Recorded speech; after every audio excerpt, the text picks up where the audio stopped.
ඉතින් අද අපි ඉගෙන ගන්න යන්නේ C ප්‍රෝග්‍රෑමින් ගැන.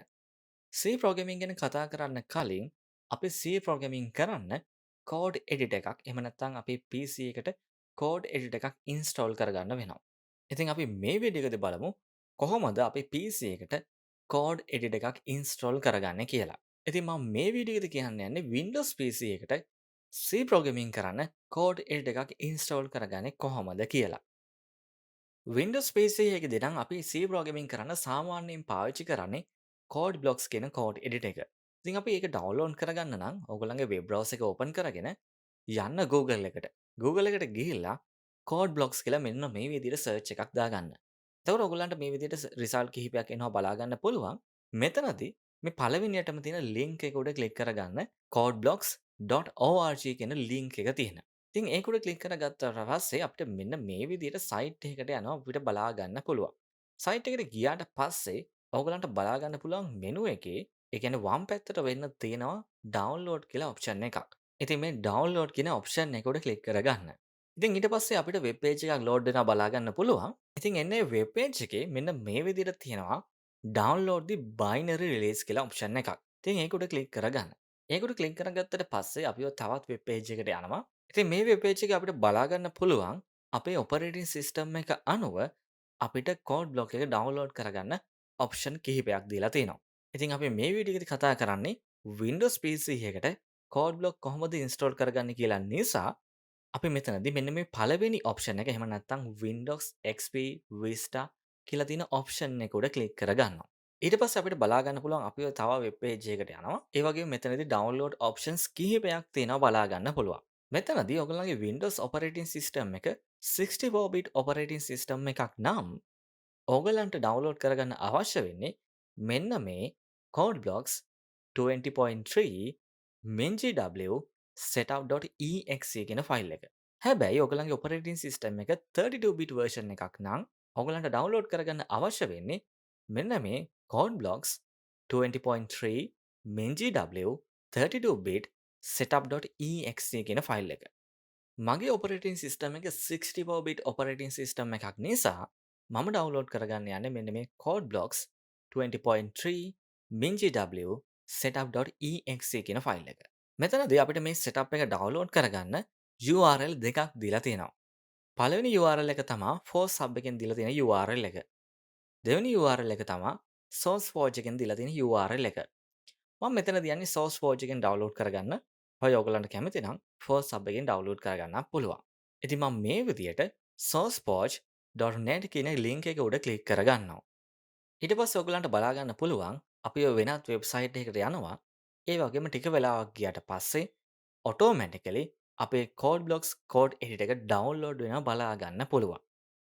ඩවුන්ලෝඩ් වෙලා ඉවරුණාට පස්සේ අපිට මෙන්න මේ විදියට Codeblocks 20.3 MinGW setup කියන ෆයිල් එක අපිට බලා ගන්න පුළුවන්.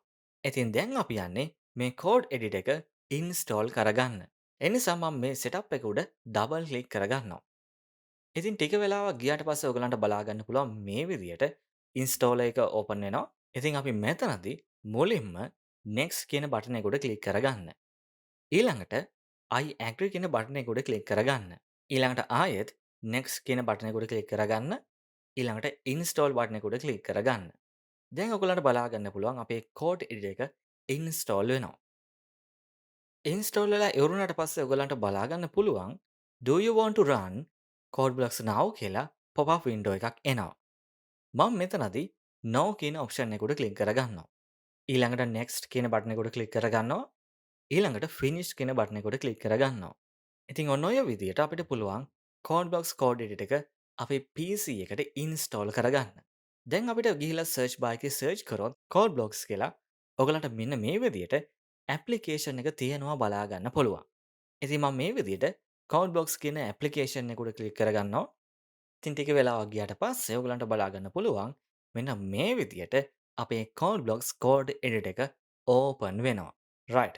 දැන් අපි බලමු කොහොමද මේ Codeblocks කෝඩ් එඩිටර් එකෙන් C ප්‍රෝග්‍රෑමින් කරන්න ප්‍රොජෙක්ට් එකක් හදාගන්නේ කියලා. මෙතනදී ඔප්ෂන් දෙකක් තියෙනවා. පළවෙනි ඔප්ෂන් එක තමා මේ තියෙන create new project කියන එක උඩ ක්ලික් කරගන්න එක.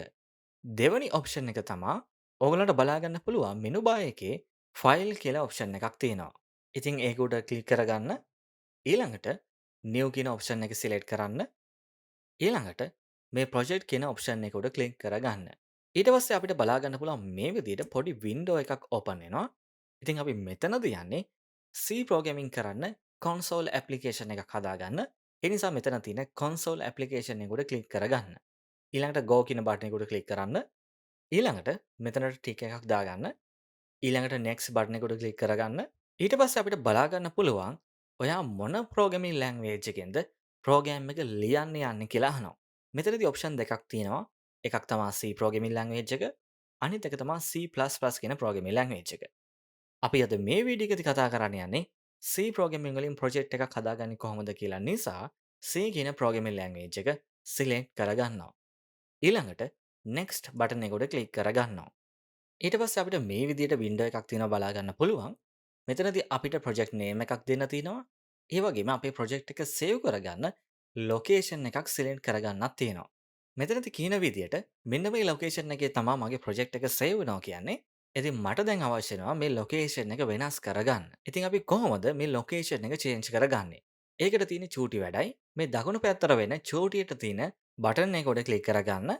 ඊළඟට ඔයගලන්ට බලා ගන්න පුළුවන් මේ විදිහට අලුතෙන් වින්ඩෝ එකක් ඕපන් වෙනවා. ඉතින් මෙතනදී ඔයගලන් කම්පියුටර් එකේ තියෙන ෆෝල්ඩර්ස් ටික බලා ගන්න පුළුවන්. මම මෙතනදී මුලින්ම ටෙකී ස්කූල් කියන ෆෝල්ඩර් එක උඩ ඩබල් ක්ලික් කරගන්නවා. ඊට පස්සේ මේ ෆෝල්ඩර් එක ඇතුලේ මම තව ෆෝල්ඩර් එකක් හදාගන්නවා C ප්‍රෝග්‍රෑමින් කියලා. ෆෝල්ඩර් එක හදාගෙන ඉවර වෙලා ඒක සිලෙක්ට් කරලා සිලෙක්ට් ෆෝල්ඩර් කියන බටන් එක උඩ ක්ලික් කරගන්නවා. දැන් ඔයගලන්ට බලා ගන්න පුළුවන් මෙතන තියෙන ලොකේෂන් එක අපි මේ අලුතෙන් හදාගත්ත ෆෝල්ඩර් එකට අප්ඩේට් වුණා කියලා. ඊට පස්සේ අපිට තියෙන්නේ මේ ප්‍රොජෙක්ට් එකට නමක් දෙන්න.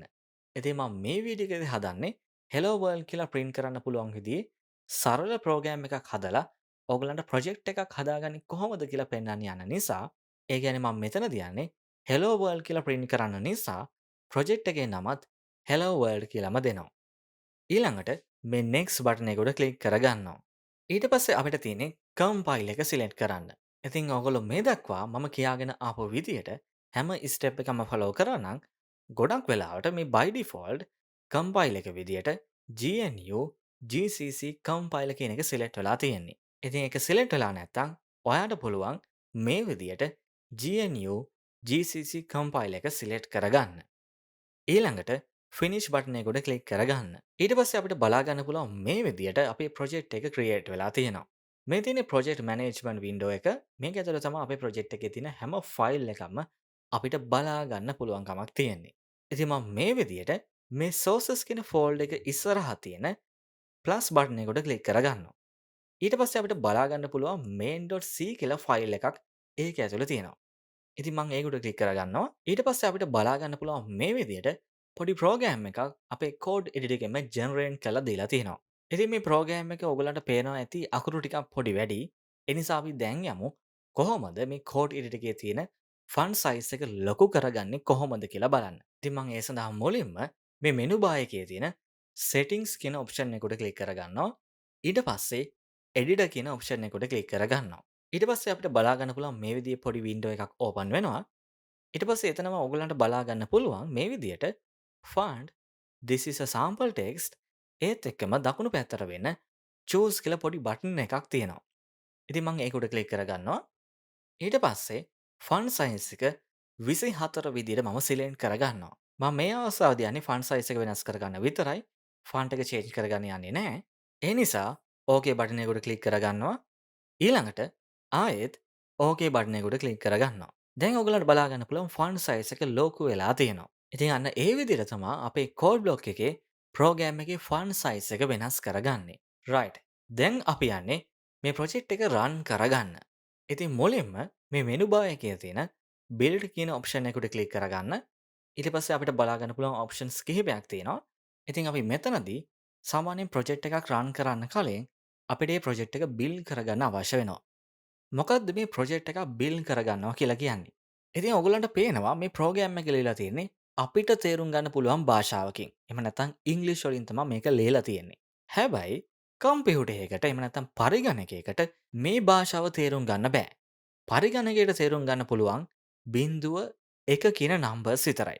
මොකද මේක ඉලෙක්ට්‍රොනික ඩිවයිස් එකක්නේ. ඉලෙක්ට්‍රොනික ඩිවයිස් එකකට තේරුම් ගන්න පුළුවන් වෙන්නේ 01 කියන නම්බර්ස් විතරයි. ඉතින් අන්න ඒ නිසා ප්‍රොජෙක්ට් එකක් රන් කරන්න කලින් අපි මේ ප්‍රොජෙක්ට් එක බිල්ඩ් කරගන්න ඕනේ. ප්‍රොජෙක්ට් එකක් බිල්ඩ් කරද්දී වෙන්නේ මේ අපිට තේරුම් ගන්න පුළුවන් භාෂාවකින් ලියලා තියෙන ප්‍රෝග්‍රෑම් එක පරිගණකයට තේරුම් ගන්න පුළුවන් භාෂාවකට කන්වර්ට් වෙන ප්‍රොසෙස් එක.